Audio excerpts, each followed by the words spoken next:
I've been a ranger at Pine Ridge for 11 years.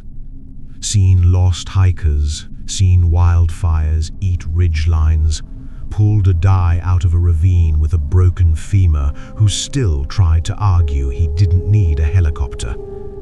You get used to a lot out here. You stop flinching. That's what I told myself anyway, until the summer I stopped believing it. It started with the radio calls. Third week of July, I was doing a solo sweep of the Northeast Corridor, the back section most day trippers never reach. Dense spruce, no cell signal, trail markers every half mile. Standard stuff. My radio crackled around dusk. Dispatch. They said there'd been a report of a man walking the restricted trail near mile marker 9. No permit, no gear, just walking. A family had spotted him on their way out and called it in. I said I'd check it out. Mile 9 is about 3 miles from the nearest trailhead. By the time I reached it, the light had gone flat and grey, that hour right before dark where everything loses its edges. I swept my flashlight along the path. Nothing. Just the trees pressing in close and the sound of the creek somewhere below. Then I saw the footprints. Fresh ones. Bare feet. No boot tread, no sandal pattern. Just toes and a heel pressed clean into the mud beside the trail.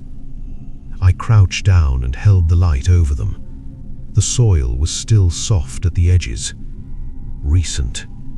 Maybe 20 minutes old. I stood up and called out, standard identification, name and badge, and got nothing back but the wind moving through the upper branches. I followed them.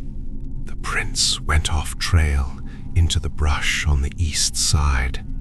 Whoever left them had walked deliberately, not stumbling, not running. Steady, even stride.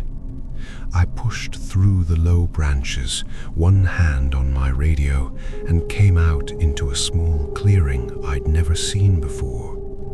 Which doesn't make sense. I know every clearing in this sector. I've walked this corridor 100 times. In the center of the clearing was a campfire ring. Old, scorched black, but the ash inside it was warm. I held my palm over it, still warm. And around the ring, laid out carefully, almost arranged, were 9 hiking boots, different sizes, different brands, some worn down to nothing, some barely used, all of them placed toe outward like whoever had set them there wanted something to look like it was walking away. I radioed dispatch, told them what I found. My voice was steadier than I felt. They said they'd log it and send another unit at first light. I started back toward the main trail. That's when I heard it, behind me, slow and close. Not an animal. Animals have rhythm.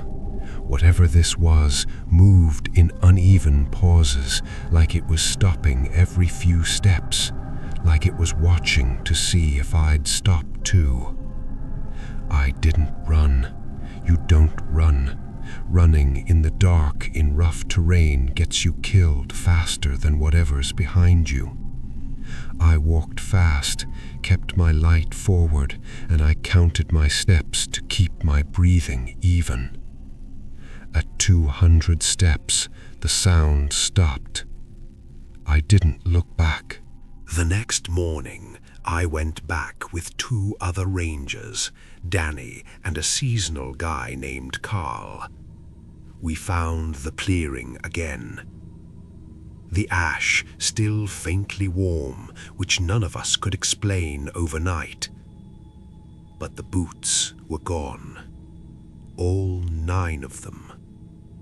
and in their place, pressed into the dirt where each boot had stood, were the same bare footprints, same size, circling the ring once, then leading north into the section of the park that's been officially closed since 1987 due to unstable terrain.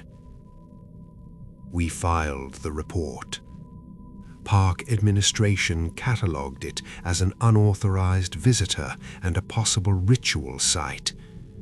They put up new signage. Nobody followed the prints north.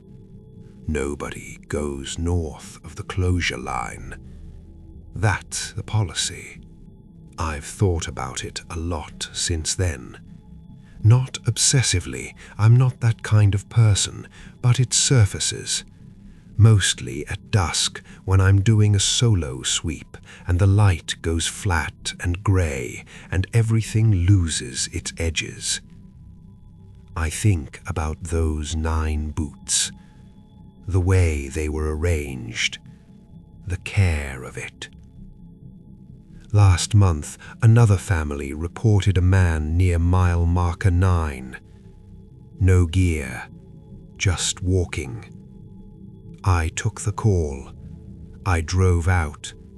I stood at the marker and shone my light along the path, and I called out, name, badge. And I waited.